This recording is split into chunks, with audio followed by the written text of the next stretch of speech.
Well, I believe that her professors, her mentors, have been a big part of everything she does. She always comes home and she talks about when they got together and the things that they discussed, and gave her great ideas on where to go, gave her direction on which way to go. She was ready, and she wanted to. And like we told her, you do what you want. Go on, we're there, we're supporting you. You know, and there's other mentors that she had, and I'm sure my wife could bring up some of the mentors, but we were always there listening for all the people there were so many people that took her hand and guided her the direction she needed to go. And that was here at the school, the professors that were here. You know, and she's done well, she's flourished well. I'm sometimes jealous of her vocabulary. But Tammy, you had literally grabbed me by the hand since I was 17 years old, even before I became a student. Like I mentioned, my science fair competitions, Miss Veronica Villarreal, my teacher, she brought us to TAMIU for a STEM conference. And I met my first mentor, Dr. Marcus Inales. He did a presentation about randomization and a research experiment that he had been doing. And I had heard that word when I was competing at the international level. And this judge that had like triple PhDs, and he's like, so how did you randomly select your sample? I was 16 years old at the time, so I was like, what? I just went like this. I was like, that's the person who's gonna be in my experiment. I didn't know. So when he presented about that, I raised my hand and I said, what do you mean by random sample? How did you randomize them? And he looked at me, he's like, how does this child know what this means? So then after the presentation, I went up to Dr. Inalves and I said, I have all these questions and I'm continuing my Alzheimer's project, but I need your help. So we sat down. There's even a picture of us that someone took of us, like he was interviewing me to be my mentor, my mentor. And through this interview, we realized what I had to do for my research project and which direction I need to go. And then he signed the document to be my research mentor. And from then on, a whole team of mentors worked with me from TAMIU. Even before I was a TAMIU student, they brought me in. TAMIU brought me in and supported me and helped me to continue to compete at the state and international levels. So then once I re-entered to TAMIU as an official student, I was like, hi, Dr. Nellis. And he was very excited to work with me, and he's completely supported me throughout my whole journey, including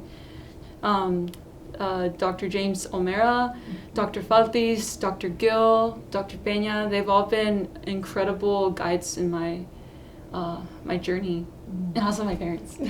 Yeah. Oh, you better. Yes. No, my mom has read all my papers. Before I submit anything or an application, I'm like, Mama, can you please read it? And she's there making it better, and she's like really like supporting. My friends come to her. All the TAMIU students go to my mom. She's like the writing center of TAMIU as well. She's student success. So yeah, we like literally have our own little university hub over there. But yeah, I don't make that part of it. No, he just feeds us. He feeds us. I'm the cook. Yeah. Because my mentor had done that for me, I wanted to do the same for my mentees at the Boys and Girls Club. So as the Learning Center teacher, I told Dean O'Mara, and I said, you know what, I really want to take my kids to TAMIU. They need to visualize where they can be in the future. It's my turn to be TAMIU and give my hand out and bring these kids in.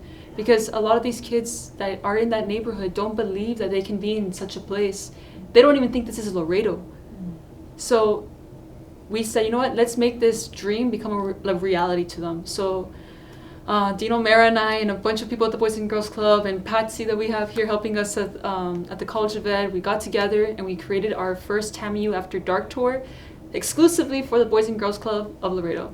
So we brought a bunch of kids from the clubs and they got to play laser tag, and they had a pre-college presentation, and we talked about the different fields that they could go into, how they could be able to finance their education. And this is kids from 6 to 13 years old.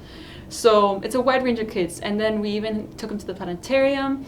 And as a mentor, I had my own mini graduation ceremony for my mentees that I worked closely with, and they graduated from my program. And by the end of the whole field trip, we inspired over 50 kids to say, hey, I want to go to the university. Some of them said it was the best day of my life.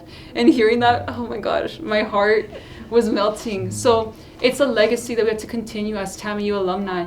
Somebody brought me in, somebody extended the hand to me. So now as I am a student and I am leaving, it was my turn to extend that hand, like Dr. Inalves did, for my mentees and my students at the Boys and Girls Club. So I hope to see them here one day.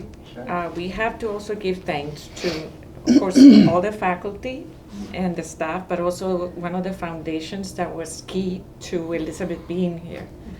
And that was the Sanchez Foundation. Oh yes, so as a high school student, and this is why I kept telling my Boys and Girls Club kids that anything is possible because you can apply to all of these scholarships. TAMIU has played such a big role in that. They provide so many financial opportunities for students to be able to support themselves and to be able to attend the universities. Not many other universities can say that the amount of support that TAMIU offers is incredible. So I was a Sanchez scholar, and they provided me a full ride here at TAMIU. So I kept telling my students, one day you can apply to this scholarship. We have a scholarship portal that you can access. I even showed them one day when you're old enough, all you have to do is go to our website and there's a scholarship portal and you can just pull whatever you can. And I'm sure if you work hard, you can get something to be able to support your education. Mm-hmm. So TAMIU has really outdone themselves in supporting their students financially. So it's all about those partnerships. TAMIU has created all these partnerships, not just with schools abroad, like with the international students we have here, but with other organizations that work together to just create that communication, those relationships together, because you can't do it alone. You can't make a university student by themselves. No, it takes a village. Mm-hmm. So TAMIU has a pretty big village here.